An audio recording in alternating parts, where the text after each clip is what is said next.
Hello, everyone. My name is Emily Ewell, and my community nutrition intervention program is entitled Fuel Up, Perform Strong: Anemia Prevention Among Collegiate Women in Sports. And my nutrition related health topic is anemia. So, what is anemia? According to the American Society of Hematology, anemia is a blood disorder characterized by a lack of red blood cells or insufficient hemoglobin and affects more than 3 million Americans. And the main cause of anemia is iron deficiency. And so, going into my target population for my intervention program, my target population are female collegiate athletes in high impact or endurance activities, more specifically the sports of dance, cheer, and gymnastics. Collegiate athletes face unique physiological and performance demands that, if nutrition is not prioritized, enables them to be able to potentially to develop higher risk of iron deficiencies and anemia. And these risks include compromised endurance, strength, cognitive focus, and overall training capacity. And Sandstrom found that in a study of my target population, about 52% of individuals in his study had iron deficiency.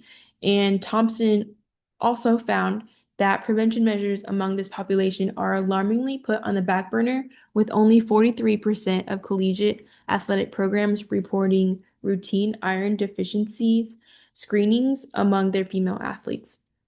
And so, a few more contributing factors to consider for my target population include physiological, dietary, and sport-specific factors that in turn contribute to the high rates of iron deficiency among female athletes. The first one is expectations to maintain a lean physique and restrict calorie or macronutrient intake. And Pengele found that in a study with my target population, the development of anemia had negative impacts on endurance performance, and that included effects to aerobic capacity, increased fatigue, and impaired recovery. The second contributing factor is menstrual blood loss, which is consistently identified as a primary cause of low iron status in female endurance athletes. And Napolitano found that menstrual blood loss can actually lead to iron loss, estimated at approximately 1.4 milligrams per day of menstruation, or roughly 17.5 milligrams per menstrual cycle. And so this recurrent blood loss substantially increases the iron requirement for menstruating athletes, often beyond what is able to be achieved through a typical diet, especially for those who are on restricted calories. And so acknowledging this contributing factor is crucial when developing prevention programs like this, because it highlights the importance of incorporating routine iron status screenings and targeted nutrition and supplement support into a healthy lifestyle. The final contributing factor that I'm going to speak on is food insecurity, which can have particularly harmful effects on collegiate female athletes because access to adequate and balanced nutrition is limited, and athletes may experience fatigue, decreased muscle recovery, and impaired endurance, all of which can reduce performance and increase injuries. And so together, these factors create a multifaceted risk environment where female collegiate athletes are uniquely vulnerable to developing iron deficiencies and anemia. The behavioral theory that I chose to develop and address my issue is the health belief model, which understands how athletes make decisions about their health related to nutrition, prevention, and risk management. And this perspective is aimed to improve knowledge, promote adherence, and ultimately reduce the risk of anemia-related health outcomes in this niche yet important population. The health belief model has six constructs, which are perceived susceptibility, perceived severity, perceived benefits, perceived barriers, perceived self-efficacy, and cues to action. And so, to go a little bit deeper into each of these constructs, the first is perceived susceptibility, which I'm going to be assessing through how likely the athlete thinks they could have or develop anemia. And I'm going to be addressing this through preseason screenings, which would include online intake forms documenting fatigue, menstrual history, and a brief diet questionnaire. And this is also going to be coupled with team briefings on anemia risk in endurance and impact sports. And this is going to be measured by the percentage of athletes screened and counseled. The second construct is perceived severity, which is going to be assessed through how serious anemia could be developed. And this is going to be reinforced specifically at workshops, outlining the consequences of anemia that personally affect each athlete, such as fatigue, decreased performance, and stress-related injuries.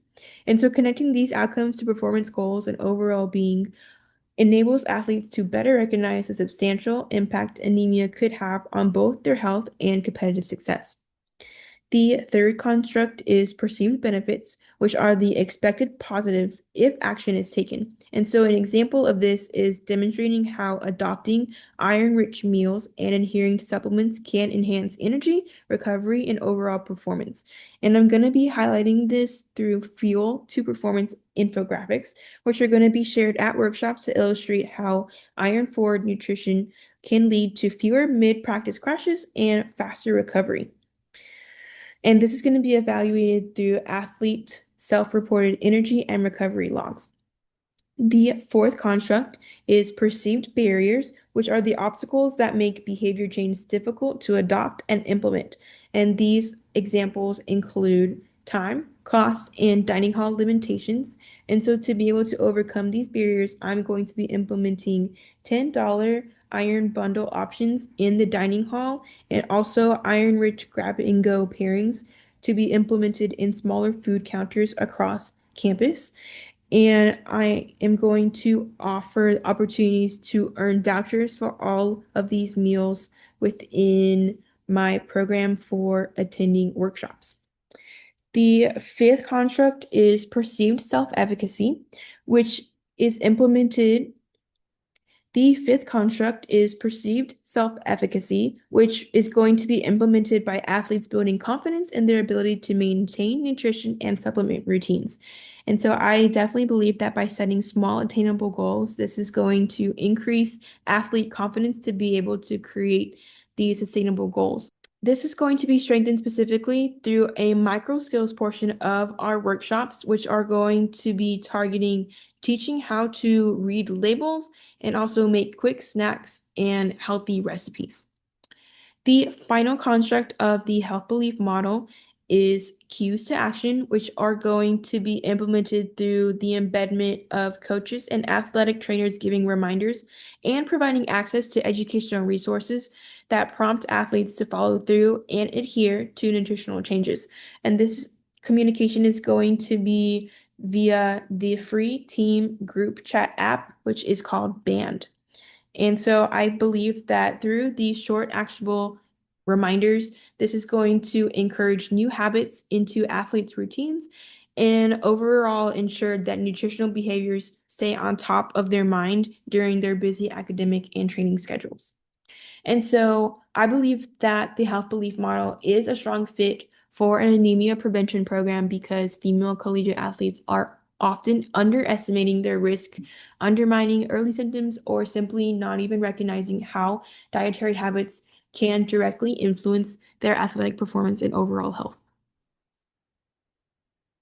And lastly, going into my logic model for my program, starting off with my inputs, which include athletic trainers for screenings and individualized nutrition advising, team coaches to reinforce performance-focused cues, dining hall staff to prepare the weekly Iron Bundle meals, program coordinator to manage workshops, scheduling, data collection, and app messaging, workshop materials, including infographics, handouts, PowerPoint slides, screening tools, including the fatigue checklist, the menstrual history form, and the brief diet screening, the team communication app for reminders and cues to action, existing campus facilities such as team meeting rooms, athletic training spaces, and dining halls, and finally, the funding from UTSA Athletic Department, which would cover the printing costs, the workshop lunches, and voucher incentives.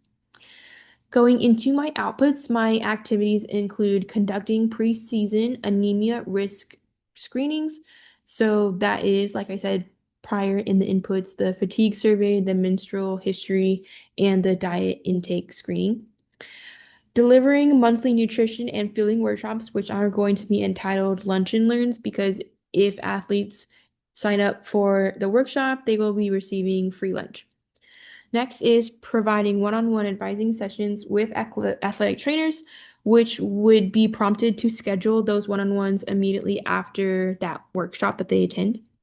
Next is implementing the weekly $10 iron bundles at the dining hall and also the grab and go iron pairings that are going to be implemented across the smaller counters throughout campus. Next is running the Fuel to Performance education with infographics and the performance linked messaging. Next is conducting micro skill labs, and examples of those labs would be label readings, snap prep, and supplement timing. Next is sending cues to action via the team app, snack reminders, iron timing tips, grocery lists, and game day prompts, all within the team app. And also incentivizing participation through the free dining hall vouchers. And my target population is female collegiate athletes in endurance and impact sports, specifically dance, cheer, and gymnastics. Moving into my outcomes, my short-term outcomes include increased awareness of iron deficiency symptoms and performance impact, higher perceived susceptibility and severity of anemia among athletes, improved knowledge of iron-rich foods and supplement timing, increased confidence in meal planning and maintaining nutrition routines, and finally, early identification of at-risk athletes through intake screenings. My medium-term outcomes include increased daily intake of iron-rich meals and/or supplements, greater adherence to prevention behaviors, reduced perceived barriers through access to low-cost dining hall options, improved self-reported energy, reduced fatigue and stronger recovery patterns, and increased engagement with cues to action and nutritional reminders. And finally, my long-term outcomes include reduced prevalence of anemia among female collegiate athletes, improved endurance, strength, concentration, and overall training capacity, lower incidence of missed practices due to fatigue, illness, or injury, sustainable nutrition habits embedded within team culture, and scalable intervention model for adoption across additional campuses after I pilot this at UT San Antonio. And finally, these are my references. Thank you.